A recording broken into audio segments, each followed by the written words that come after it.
කියන කාරණාව කොටස් වලට බුදුහාමුදුරුවෝ බෙදනවා. ජාතිපි දුක්ඛ ඉපදීමේ දුක. ඉපදීම නිසා තමයි මේ සියලු දුක්ඛයන් මොන පානට සිද්ධ වෙන්නේ. අපි ඉපදුනේ කොහොමද? අම්මා කෙනෙක්ගේ මව් කුසක තමයි ඉපදුනේ. අපි කොහොම ආවද? කොහෙන් ආවද? ඒවා අපිට කියන්න පුළුවන් කමක් නැහැ. නමුත් මේ ස්වභාව ධර්මයෙන් තමයි අපි අම්මගේ මව් කුසට එන්නේ. කොහෙන්ද? ස්වභාව ධර්මයෙන්. ස්වභාව ධර්මයෙන් නැවිලා අපි හැදෙන්නේ කොහොමද? ඒ අම්මගේ කිරි බීලා තමයි හැදෙන්නේ. අම්මගේ බඩ තුල ඉඳන් හැදෙන්නේ කොහොමද?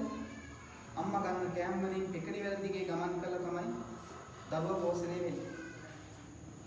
එතකොට මේ ලෝකේ අපි ඉපදුනාට පස්සේ අඬනකොට මොකද කරන්නේ? කිරි පොවනවා.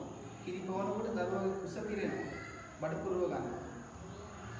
ඒ විදිහට ඉඳලා අපි කන කෑම ඉස්සෙල්ලාම ආහාර බෙරි කළා කවනවා.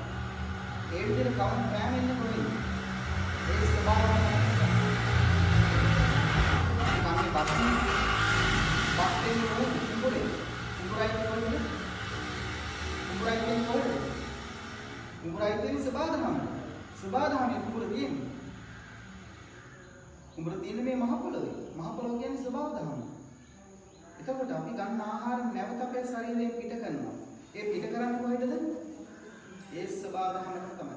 එතකොට ඔබට තේරෙනවද ස්වභාවධර්මයෙන් ගන්න දේවල් ස්වභාවධර්මයටම නැවත මුදාහරණ පිට කරනවා. පැහැදිලිද? අපි ඒ විදිහට තමයි ඊළඟට මෙන්න මේ කාරණාව තුලදී දරුවා ලොකු මහත් වෙනවා, වයසට යනවා, මැරෙනවා. මැරුණාට පස්සේ අපි මොකද කරන්නේ? අපේ මල කඳ මොහ පොළොවට වල දානවා. එහෙමත් නැත්නම් පුච්චලා දානවා. පුච්චලා දැම්මත් අයිති වෙන්නේ කොහෙටද? ස්වභාවධර්මයටයි. කොහෙටද අයිති වෙන්නේ? ස්වභාවධර්මයට. වලේ දැම්මත් පස්සෙලා ඇටකරු ටිකක් දිරලා කියලා අයිති වෙන්නේ කොහෙටද? අයිති වෙන්නේ කොහෙටද? ස්වභාවධර්මයට. එතකොට ස්වභාවධර්මයෙන් ආපු කෙනා නැවත ස්වභාවධර්මයටම අයිති වෙනවා.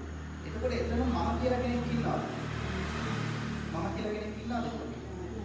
මගේ කියලා ගන්න පුළුවන් දෙයක් තියනවද? මගේ ආත්මය කියලා ගන්න පුළුවන් දෙයක් තියනවද? තියනවද?